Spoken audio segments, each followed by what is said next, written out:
tidak akan ada madrasah pembangunan kalau tidak ada UIN. Itu poin pentingnya itu. Nah, pada awalnya memang madrasah ini hanya diperuntukkan ya untuk anak-anak karyawan dan anak-anak dosen.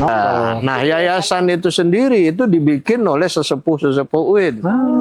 Di situ ada rektor, ada dosen-dosen senior. Nah, jadi itu satu napas.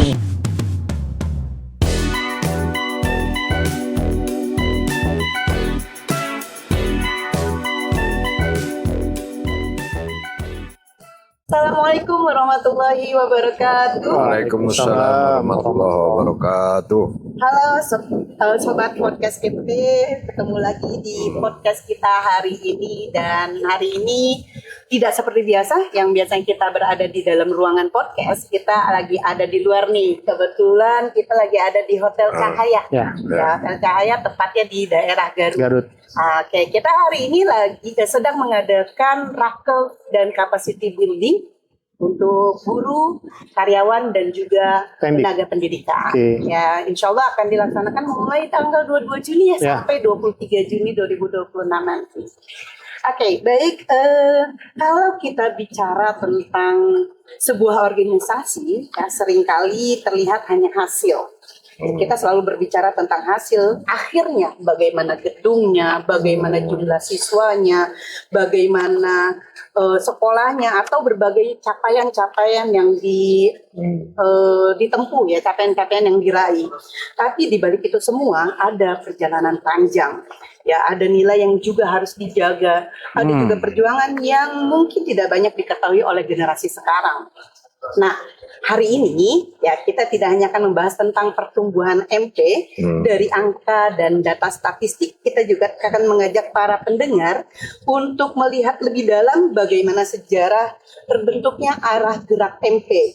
Ya, bagaimana pendidikan menjadi fondasi penting dalam perkembangan dan bagaimana tantangan zaman hari ini yang harus dijawab tanpa kehilangan jati diri. Dan yang menarik, kita akan mendengarnya langsung dari narasumber kita yang memiliki pengalaman, perspektif, dan keterlibatan yang sangat dekat dengan perjalanan MP. Oke, di sini sudah hadir bersama kita Profesor Dr. Haji Abudin Datang. MA, selamat sore Prof. Selamat sore. Terima kasih sudah hadir. Sama-sama. Sehat Prof? Alhamdulillah. Ya. Dari tahun 2008 saya masuk sampai sekarang nih Prof, nggak berubah. Ini guru kita nih selalu fresh terlihat. Awet muda. Kita yang tambah tua, beliau nggak tua-tua gitu kan. Kita punya anak, Betul. Masya Allah, Profnya masih seperti dulu nih. Nggak berubah. Fresh. Alhamdulillah berkah. Oke. Baik, Prof, di sini... Tapi mungkin kita perkenalan dulu. Mungkin Prof nggak kenal kita kenal Prof gitu kan. Kita nggak kenal kita. Betul banget nih, Prof. Ya, perkenalkan Prof, saya Bu Yaya, Prof. Saya guru biologi, Prof. Guru biologi di Madrasah Aliyah Pembangunan Selamat. Jakarta. Saya dengan Pak Sandi, Prof. Sandi. Saya juga ngajar sains di Madrasah Sanawiyah Pembangunan dari 2008. Prof, apa resepnya biar awet muda, Prof? Karena dari 2008 saya ketemu Prof dengan segala macam pemikiran besarnya, sampai sekarang ya masih tetap seperti ini gitu kan. Awet muda itu ya semua masalah yang dihadapi harus dipecahkan gitu. Jangan dipikirin terus. Saya memang kalau ada masalah langsung saya pecahkan sehingga bisa tidur nyenyak dan tertawa. Iya, subhanallah. Ya, luar biasa. Tidurnya penting berarti, tidurnya penting. Point of untuk bisa awet muda dan segar tuh katanya. Sehat selalu, Prof. Ya, dipaskan di waktu-waktu kerja ya, Prof. Pas malam ya waktunya istirahat ya, Prof. Prof Abudin ini kita kenal lah ya, sebagai orang yang sudah lama ada di Madrasah Pembangunan dan juga di UIN. Kalau kita ngelihat UIN dan Madrasah Pembangunan itu kayak dua sisi mata uang nggak pernah terpisahkan. Boleh dong Prof cerita sedikit untuk kita nih, ada hubungan apa sih antara Madrasah Pembangunan dengan UIN? Silakan Prof. Iya, baik, ini sebenarnya adanya Madrasah Pembangunan itu tidak bisa dipisahkan dari UIN. Karena di UIN itu ada yang disebut dengan program pengabdian pada masyarakat sebagai bagian dari Tridharma perguruan tinggi ya. Ya, dharma pertama adalah pendidikan pengajaran, dharma kedua adalah penelitian, Ya. dharma ketiga pengabdian masyarakat. Nah, bentuk pengabdian masyarakatnya ini adalah melalui pendidikan. Nah, pada awalnya memang madrasah ini hanya diperuntukkan ya untuk anak-anak karyawan dan anak-anak dosen. Oh. Pada mulanya seperti itu dan bersifat private, belum publik. Tetapi dalam perkembangan selanjutnya masyarakat menginginkan, ya ingin mendapatkan pendidikan dari madrasah. Subhanallah. Akhirnya masyarakat di sekitar banyak masuk madrasah. Dan menurut ketentuan perundangan ya, ketika kita melakukan pelayanan publik harus ada badan hukum. Nah, kalau secara langsung ke UIN pada waktu itu ya statutanya belum memuat core bisnisnya hanya pendidikan tinggi. Nah, pada saat itulah maka kemudian diserahkan kepada yayasan. Gitu, sehingga yayasan menjadi menaungi ya badan hukumnya sehingga kegiatan madrasah bisa berjalan. Oh, payung hukum lah ya. Iya. Nah, yayasan itu sendiri itu dibikin oleh sesepuh-sesepuh UIN. Di situ ada rektor, ada dosen-dosen senior. Nah, jadi itu satu napas yang saya katakan tidak akan ada madrasah pembangunan kalau tidak ada UIN. Itu poin pentingnya itu. Nah, ruhnya di situ.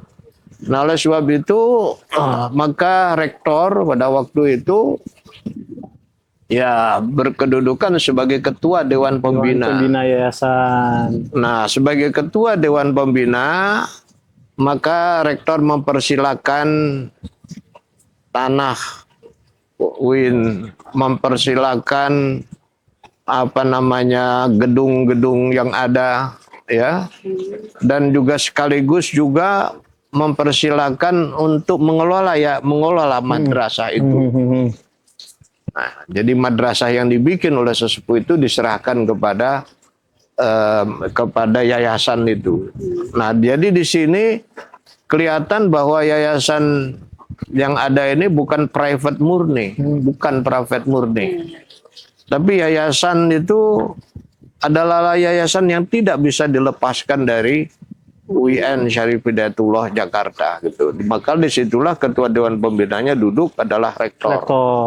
Nanti anggotanya Dewan Pembina itu adalah wakil rektor 2. Nah, ditambah nanti yang lain-lainnya yang memiliki perhatian, memiliki kapasitas dan pandangan-pandangan tentang pendidikan madrasah.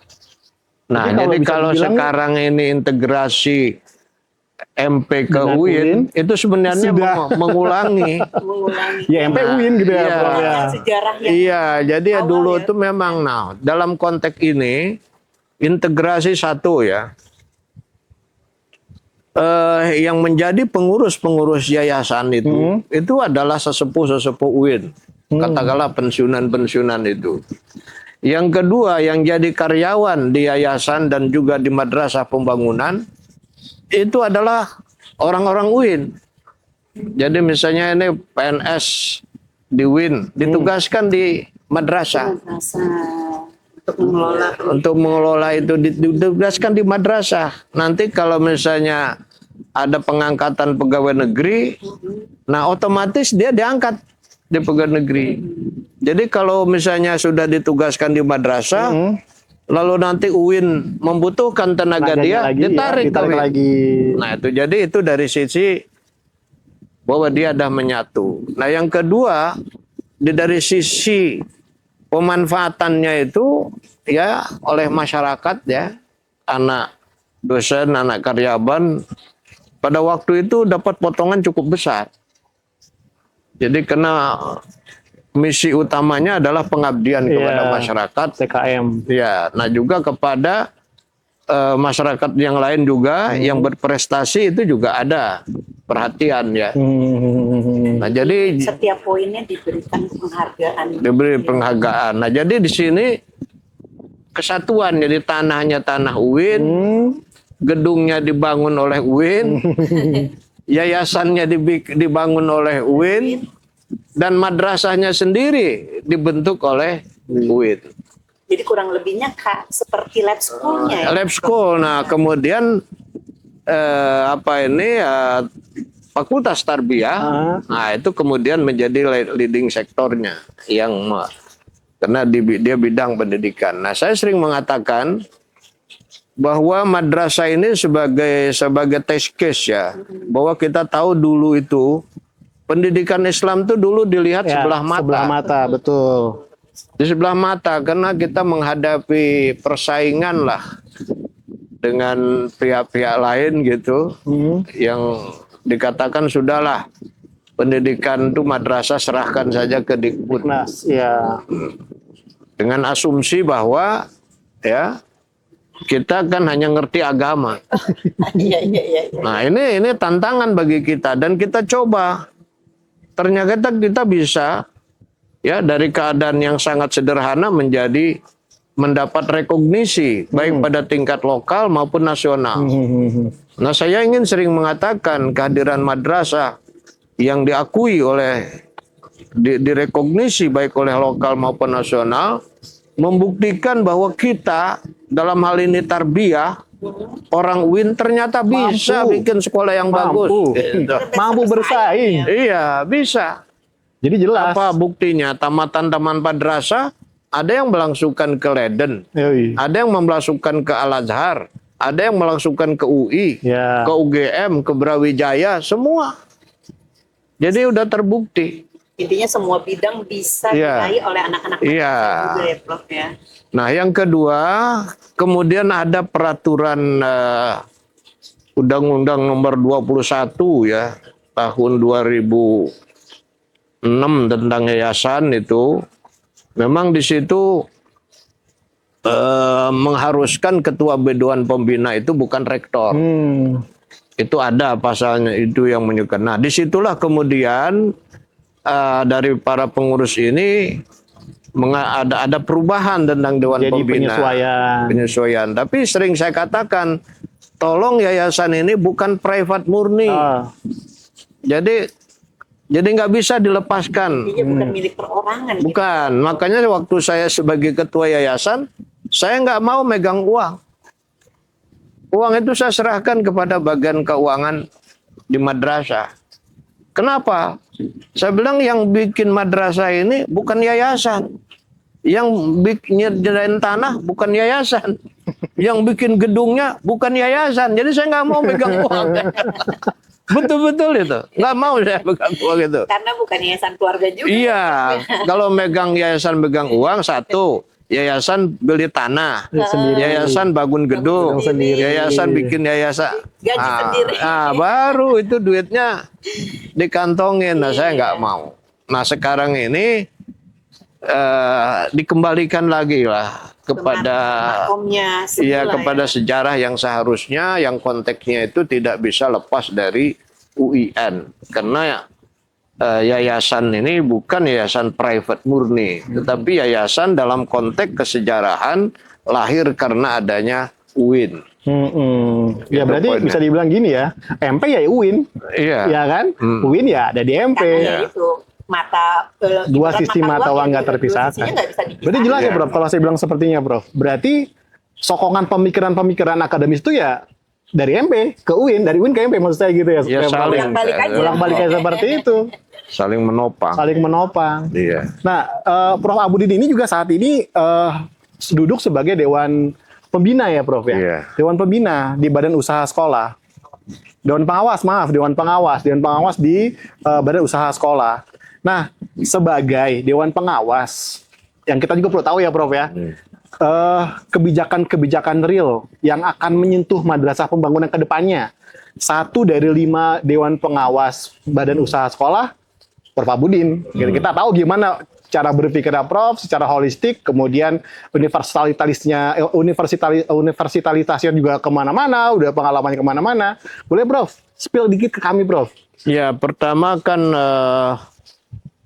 ketika MP ini mau melaksanakan kegiatan, itu kan harus merumuskan visi, misi, tujuan, program kerja, dan seterusnya.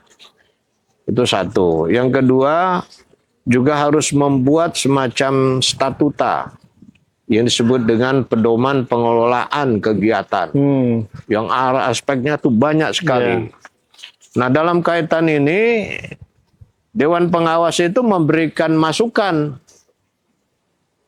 ketika akan menyusun itu. Jadi, saya sudah berkali-kali diundang ketika akan menyusun pedoman pengelolaan, visi misi dan seterusnya.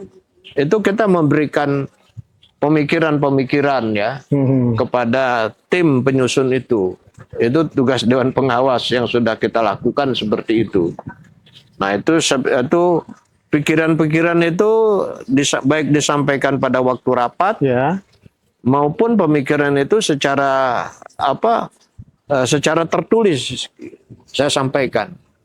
Ya, dari itu yang kita lakukan Dewan Pengawas ini. Nah, yang kedua, ketika itu sudah ada, nah bagaimana ini implementasinya? Nah, di implementasi ini ya kita ikut mengawasi.